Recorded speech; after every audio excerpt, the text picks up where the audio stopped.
جی شروع کر رہے ہیں آیت نمبر 41 سورہ بقرہ اور آیت نمبر 41۔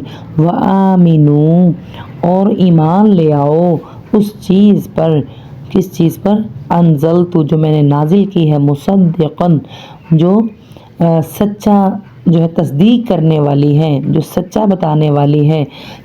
کس چیز کو؟ لما، ان چیزوں کے لیے تصدیق کرنے والی ہے، ان چیزوں کی تصدیق کرنے والی ہے، لماعکم جو تمہارے پاس پہلے سے موجود ہیں۔ کون سی چیزیں؟ جو کتابیں جو تمہارے پاس موجود ہیں، جو صحیفے تمہارے پاس موجود ہیں، ان کی بھی تصدیق کرتی ہے۔ یہ ایسا قرآن ہے، یہ کوئی اجنبی نہیں ہے، اس کتاب کو اب مان لو۔ اے یہودیوں، اے بنی اسرائیل والو، اب اس چیز کو مان لو جو میں نے اب نازل کی ہے، ٹھیک ہے نا؟ یہ تو تمہاری کتابوں کو بھی سچا کہہ رہی ہے، ان کی بھی تصدیق کر رہی ہے۔ وَلَا تَكُونُوا اور مت ہو جاؤ، اولا کافر بِہِ اس کے ساتھ، بھی اس کے ساتھ پہلے انکار کرنے والے مت بن جاؤ، ٹھیک ہے نا؟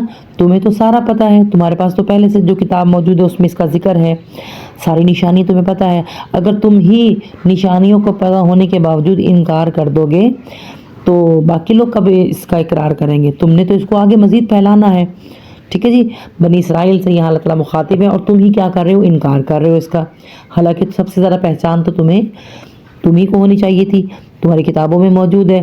تو یہاں اللہ تعالیٰ فرما رہے ہیں وَلَا ایمان تو لے آؤ لیکن اس کا پہلے انکار کرنے والے نہ بن جاؤ۔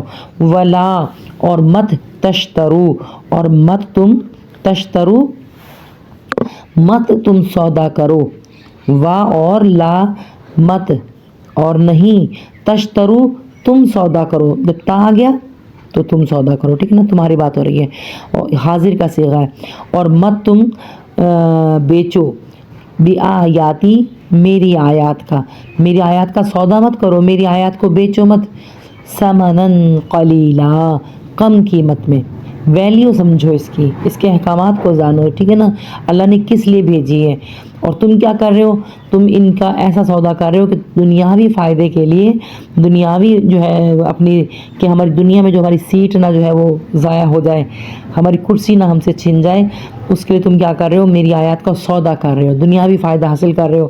تو میری آیات کے ساتھ کم، میری آیات کو کم قیمت میں نہ بیچو، اس کا لحاظ کرو، اس کا انکار نہ کرو، ٹھیک ہے نا؟